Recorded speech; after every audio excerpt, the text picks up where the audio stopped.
ये भगवान को आप बनाया? जी हाँ आप भगवान को बनाया कि भगवान आपको? भैया, भगवान ने हम सबको बनाया है। हमने तो सिर्फ इनकी मूर्तियां बनाई है। काय बनावा तो वो की मूर्त? ताकि इनकी पूजा कर सके। करे भीतर ट्रांसमीटर फिट है का? तो फिर ये मूर्त की क्या जरूरत है? मेरा सवाल जो है इन सबसे काफी हटके था सर। जी हाँ जी सर, मैं ये जानना चाह रहा था कि मूर्ति पूजा जो सही है या गलत है? आपको क्या लगता है?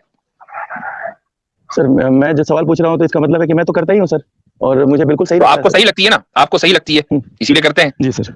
जी सर। अच्छा, हम करते नहीं है वरना हम भी कर रहे होते, तो इसका मतलब है कि हमें गलत लगती है। तो ये सवाल जो है बिल्कुल वाज़ेह है इसका जवाब।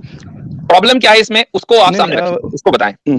जी, आप लोगों को वो अच्छी चीज नहीं लगती है और उसमें कुछ कमी है, तो उसका रीजन क्या है? नहीं उसमें कमी नहीं है, वही कमी है। दोनों में फर्क है। एक तो एक को कुछ कमी है, इसका मतलब ठीक है, लेकिन मसलन गिलास वह पूरा फुल नहीं है, पानी कम है, लेकिन प्यास फिर भी बुझा देगा। और एक एक गिलास खाली हो, अब आप करते रहे गिलास लगाए मुंह में, पानी का एक कतरा भी नहीं जाएगा। तो मूर्ति पूजा में कमी नहीं है, मूर्ति पूजा ही कमी है। उसकी वजह है, उसकी वजह यह है कि आप जिन मूर्तियों को पूज रहे हैं वो मूर्तियां किसकी हैं? वो तो सर मतलब भगवान की तस्वीरें हैं। कौन भगवान? जो हमारे मतलब गॉड है, उनका दो प्रकार का आकार होता है, सगुण और निर्गुण। ठीक है, तो ये आपका जो है आकार है जो सगुण वाला है। तो जिस भगवान ने आपकी जिस भगवान ने इंसानियत को पैदा किया है, ये उसकी तस्वीर है, राइट? आपने देखा उस भगवान को जिसने इस कायनात को पैदा किया? ये कैसे कह सकते हैं कि ये उसी की तस्वीर है? सर भगवान को मैंने नहीं देखा है, लेकिन जो पहले हमारे पूर्वज रहे होंगे उन्होंने जरूर देखा होगा उनको, और उन्होंने बताया है कि इस तरह से भगवान थे। जो उनका सगुण आकार था वो इस प्रकार से था। तो आप ये कह रहे हैं कि आपका जो भगवान है वो निराकार नहीं है? नहीं, मैंने ये कब बोला? मैंने बोला वो दोनों है, वो सगुण भी है और निर्गुण भी है। तस्वीर तो जब ही बनी ना, तस्वीर तो जब ही बनी है ना। सर देखिए, एक्चुअली में क्या है कि भगवान अच्छा, और फिर ये भी है कि तस्वीरें तो अलग अलग हैं। जी सर। कहीं गणेश की तस्वीर है, तो कहीं कृष्ण जी की तस्वीर है, तो कहीं राम जी की तस्वीर है, तो कहीं कुछ है, तो कहीं कुछ है। तो भगवान तो एक है, तस्वीरें उसकी इतनी सारी क्यों है? ये जो मतलब प्रोपेगेंडा फैल रहा है सर, पहला जो यजुर्वेद का 32:3 रेशियो में कि नतस्य प्रतिमा अस्ति, तो इसका जो एक्चुअल मीनिंग है ये इसको बिना जाने हुए बहुत सारे मुस्लिम स्कॉलर जो है एक मतलब गुमराही के रास्ते में भेज रहे हैं हिंदू भाइयों को या मुस्लिम भाइयों को भी।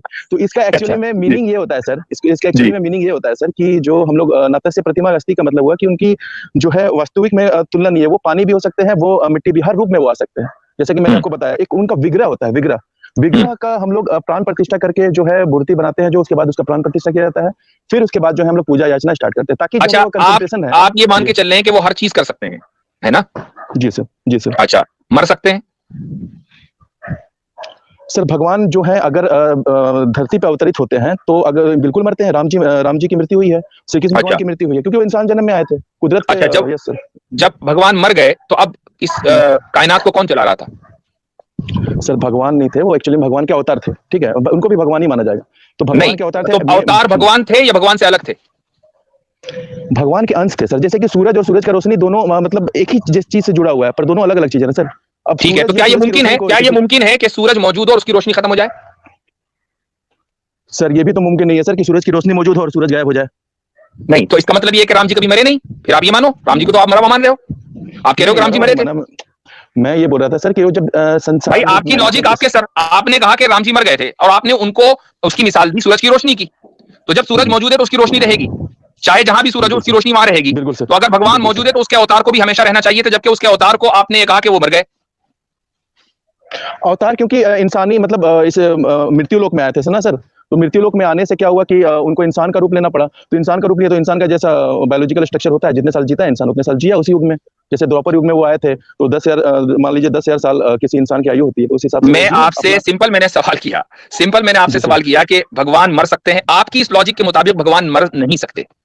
नहीं तो भगवान मर नहीं सकते हैं। अभी आपने कहा, हालांकि थोड़ी देर पहले आपने कहा था कि वो मर सकते हैं। सर मैं एक्चुअली मैं चाह रहा था कि बुद्धि को थोड़ा सूक्ष्म रखा जाए यहाँ पे, कि वो भगवान मतलब जो है अवतार रूप में अवतरित हुए हैं, तो वो इंसानी रूप में है। वो देखिए भाई, मैं आपसे सिंपली एक चीज कहता हूँ, एक चीज, बहुत कुछ कहा जा सकता है, आपका जो नजरिया है वो बुनियादी तौर पर गलत है, लॉजिकली गलत है, इरैशनल है, लेकिन मैं आपसे सिंपली एक बात कहता हूँ। आप अगर किसी एक जात को तस्लीम करते हैं, एक एंटिटी को, कि जिसने मुझे, आपको और इस सारी दुनिया को क्रिएट किया है, ठीक है, तो हमें उस जात की ही डायरेक्ट इबादत करनी चाहिए। हम क्यों मोहताज हैं मिट्टी और पत्थर के, कि जो मिट्टी और पत्थर उस जात ने बनाई है, वो मिट्टी और पत्थर के जिसमें खुद लाइफ नहीं है, जो हमें नफा नुकसान नहीं पहुंचा सकते, अगर हम ना चाहें तो हम उसके जरिए अपने खुदा तक क्यों पहुंचे? हम डायरेक्ट खुदा तक क्यों नहीं पहुंच सकते? तो सर ये बात तो सर मैं भी अराइज कर सकता हूँ क्वेश्चन की, सर जो मक्का मदीना में पूजा होता है सर, वो काला पत्थर को क्यों पूजा जाता है? हाँ, मुझे मालूम था आप यही सवाल करेंगे, मुझे मालूम था आप यही सवाल करेंगे। ये सवाल आपका नया नहीं, और इस सवाल का जवाब हमने हजारों मर्तबा दिया। मैं उसका जवाब दे देता हूँ आपको। अगर थोड़ी देर के लिए हम मान लें, थोड़ी देर के लिए मान लें कि मक्का में जो काला कमरा है हम उसकी पूजा करते हैं, थोड़ी देर के लिए मैं मान लेता हूँ for the sake of argument, तो वो काला कमरा तो इस दुनिया में एक ही जगह है ना, मक्का में, जबकि सारी दुनिया के अंदर लाखों मस्जिदें हैं, वहां तो वो काला कमरा नहीं है। अगर हम किसी पत्थर की पूजा कर रहे होते तो हम वो काला कमरा या उसका रेप्लिका हर मस्जिद में बनाकर रखते ना, हम तो किसी मस्जिद में बनाकर नहीं रखते सर। पर मस्जिद में हम लोग अच्छा एक चीज डायरेक्शन अलग है। अब मैं एक चीज बताता हूँ, इसका मतलब क्या हुआ? इसका मतलब ये हुआ कि वो काला कमरा डायरेक्शन के लिए, उसकी एक दलील दे देता हूं मैं आपको। मान लीजिए वो काला कमरा आप वहां से हटा दें, हम फिर भी उसी डायरेक्शन की तरफ नमाज पढ़ेंगे। और ऐसा हुआ है अभी कुछ दिन पहले, कुछ साल पहले उस काले कमरे को वहां से हटा दिया गया था, कंस्ट्रक्शन चल रहा था। और फिर आज के दौर में नहीं, रसूलुल्लाह सल्लल्लाहु अलैहि वसल्लम के जमाने के बाद अब्दुल्लाह बिन जुबैर रजी अल्लाह उनके जमाने में काबे को मुकम्मल तरीके से रिकंस्ट्रक्ट किया गया, बिल्कुल नीचे से, बुनियाद से। तो कुछ दिनों तक काबा वहां मौजूद नहीं था, वो काला कमरा मौजूद नहीं था, लोग उसी की तरफ सारी दुनिया में रुख करके नमाज पढ़ रहे थे। और ये भी मैं आपको बता दूं कि हदीस में ये भी मौजूद है कि कयामत के करीब हबशा का एक बादशाह आएगा और काबे को शहीद कर देगा। तो भाई काबा एक डायरेक्शन है, क्या लोग नमाज पढ़ना छोड़ देंगे? तब भी उसी की तरफ रुख करके नमाज पढ़ेंगे। अब आप मुझे बताइए कि आप मूर्ति की पूजा करते हैं, अगर मूर्ति अपनी जगह से हटा दी जाए तो आप भी अपनी जगह से हटकर रुख उसी मूर्ति की तरफ कर लेंगे। ऐसा नहीं है कि मूर्ति अगर मंदिर से हट जाए तो आप उस जगह की तरफ रुख करेंगे, आप मूर्ति की तरफ रुख करेंगे। ये फर्क मेरे और आपके दरमियान है। एक मिनट बस एक सवाल और कर लेता हूं आपसे, उसके बाद मैं आबिर भाई को दोबारा सहमत दूंगा। वो ये कि आप मसलन राम जी की पूजा कर रहे हो या कृष्ण जी की पूजा कर रहे हो, तो आप कृष्ण जी और राम जी का नाम लेते हो ना, अगर आप उनकी पूजा कर रहे हो? बिल्कुल नाम लेता हूं सर। नाम लेते हैं ना। अगर आप हम पर ये इल्जाम देते हो कि हम काबे की पूजा करते हैं, तो भैया हम अपने नमाज में काबे का एक मर्तबा भी नाम नहीं लेते। हम नमाज शुरू करते हैं अल्लाहु अकबर से और खत्म करते हैं अस्सलामु अलैकुम व रहमतुल्लाह। पहला लफ्ज अल्लाह का, आखिरी लफ्ज अल्लाह का। सर अच्छा, अब ये देखें, ये यजुर्वेद है। ट्रांसलेशन किसका है सर, ये बताइए पहले। संस्कृत टेक्स्ट निकालिए इसका। मुसलमान का नहीं है, ये मैं आपको बताता हूँ कि सुन ले, तो कोई नहीं मुसलमान से मुझे मतलब ही नहीं है, मतलब तो मुझे गद्दार हिंदुओं से है, मुसलमान भाई से मुझे कोई नहीं है। मैं बताता हूँ, मैं बताता हूँ। यजुर्वेद अध्याय 32 है आपके सामने, इसका मंत्र 30 है। संस्कृत भी आपके सामने आ गई। अब आपको ले जाते हैं हिंदी के अंदर। किसने भावार्थ लिखा हुआ है? स्वामी दयानंद सरस्वती ने। आर्य समाज के बानी है सर। वो आर्य समाज और हिंदू समाज में बहुत अंतर है सर, पहले पता कर लो। बहुत अंतर है तो आप आर्य समाजियों को हिंदू नहीं मानते? मैं सनातनी हूँ, बिल्कुल नहीं सर। हमारे यहाँ जो अकादमी मरता है उनका 13 दिन में अंतिम संस्कार होता है, आप उनको 3 दिन में करवाते हैं। आप उनको काफिर मानते हैं?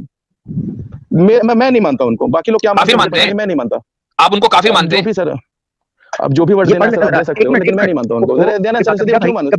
उनका क्यों मानूं मैं? ये खोलने का मतलब ही नहीं रहेगा, खोलने का मतलब नहीं रह जाएगा ना सर। मैं इसका मतलब बताता हूं आपको। आप ऐसे चिढ़ गए जैसे मैंने सुई चुभोई है आपको। थोड़ा रिलैक्स हो जाए, क्या हो गया? आप तो अभी कह रहे थे मुसलमान, अभी मैं चिढ़ा आपने चिढ़ा नहीं हूं मैं सर, मैं चिढ़ा नहीं हूं। आप एक आदमी कबीरा भाई देवता की पूजा करवाओगे? कबीरा भाई अभी आप ये कह रहे थे कि मुसलमानों ने हिंदुओं को गुमराह कर दिया। हाँ, मुसलमानों ने हिंदुओं को गुमराह किया है, अभी आप थोड़ी देर पहले कह रहे थे कुछ, तो इसलिए आमिर भाई ने ये ट्रांसलेशन दिखाया जो एक मुसलमान का नहीं है। देखें सारे मुस्लिम को मैं नहीं टारगेट कर रहा हूं, मैं कुछ स्कॉलर जैसे आपके जाकिर नायक साहब हो गए, ये सब को मैं टारगेट किया हूं। ये बता बोलने क्यों नहीं दे रहे? चले एक मिनट कबीरा भाई, एक बात सुनिए। आप अपना इख्तिलाफ दर्ज करा दीजिएगा, लेकिन आमिर भाई को पढ़ने दें, फिर आप कह दीजिएगा मैं नहीं मानता। अच्छा ठीक है। मुझे थोड़ा ये हिंदी के अंदर क्या लिखा हुआ है जरा पढ़ें। जो क्या होता है हो मनुष्य, जो कभी भावार्थ क्या लिखा है? ये जूम कर दे तो आपके लिए। हे मनुष्य, चलिए जो कभी हिंदी का भावार्थ ही लिखा हुआ है, जो कभी देहधारी होता है, ऐसा भी तो नहीं होता, क्योंकि ये तो स्वामी दयानंद सरस्वती होता है यार। ये सुनते क्यों नहीं? बताइए ना, मैं क्यों मानूं? क्यों नहीं? आप मत मानना, आप पढ़ तो लो, आप पढ़ लो, कहो तो मैं नहीं मानता। मुझे पे इस पे हैरानगी आ रही है, इस बंदे को हो क्या गया? मैंने हिंदी खोली है, इस बंदे को वो एक आर्य समाजी थे, आर्य समाजी लोगों का काफी अलग है हम लोगों से, सनातनी काफी अलग है आर्य समाज। यार ये क्या बंदा है? ये क्या लिखा है? लिखा है ये क्या बीच में? ये क्या है वर्ड? जो कभी दोधारी नहीं होता। ठीक हो गया? आगे अच्छा ये क्या लिखा है? ये क्या लिखा है? जो नहीं क्या होता? मरता। जो नहीं मरता, ये देखो। ठीक है ना? ठीक है होता। आगे देखो, ये ना नष्ट होता, उसी की उपासना निरंतर करे। क्या है? निरंतर करो। अच्छा मुझे ये बताइए सर, उसी की उपासना निरंतर करें। जो नष्ट नहीं होता, जो मरता नहीं, जो ना तोड़ दी हिंदी और संस्कृत की। चलिए तोड़ दी ना, तुम तो पढ़ ही नहीं रहे। चलिए मैं तो इतनी मौत पड़ गई है, पढ़ नहीं रहे। एक उस बंदे को हिंदी खोल के पढ़नी पड़ रही है, सुनो, उस बंदे को पढ़नी पड़ रही है जो हिंदी नहीं पढ़ा कभी भी, हिंदी नहीं पढ़ा कभी। ज्ञान देने से बढ़िया कि कुछ ना ज्ञान दिया जाए। अब कुछ ना, तो तुम सही कर, कोई ज्ञान ना दिया जाए, तुम सही कर दो। ये स्वामी दयानंद ने लिखा है, मैंने नहीं लिखा। चलो स्वामी दयानंद ने। चलो अब संस्कृत वाला टेक्स्ट। अच्छा एक मिनट, स्वामी दयानंद सरस्वती को आप काफिर बोलते हैं क्या? पहले मुझे तो इसका जवाब दीजिए आप। जब आप हिंदू नहीं मानते तो क्या मानते हो? काफिर मानते हो? वो आर्य समाजी है ना सर, तो आर्य समाजों का और हिंदू का जो कल्चर होता है सर काफी अलग अलग है। तो मैं नहीं, आप उनको हिंदू नहीं मान रहे या हिंदू मान रहे हो? नहीं, हिंदू नहीं मान रहा मैं। हिंदू नहीं मान रहे तो क्या मान रहे हो? काफिर मान रहे हो? मलीच मान रहे हो? नास्तिक मान रहे हो? क्या मान रहे हो? मतलब अपने में से नहीं मान रहा हूँ उनको, मैं हिंदू नहीं मान रहा हूँ। यानी आप एक अलग रिलीजन मान रहे हो? नास्तिक मान रहे हो? नास्तिक प्रवृत्ति के हैं वो। वो नास्तिक है, यानी वो खुदा को नहीं मानते। नास्तिक है वो, नास्तिक प्रवृत्ति के हैं। लो भाई, यानी वो खुदा को नहीं मानते।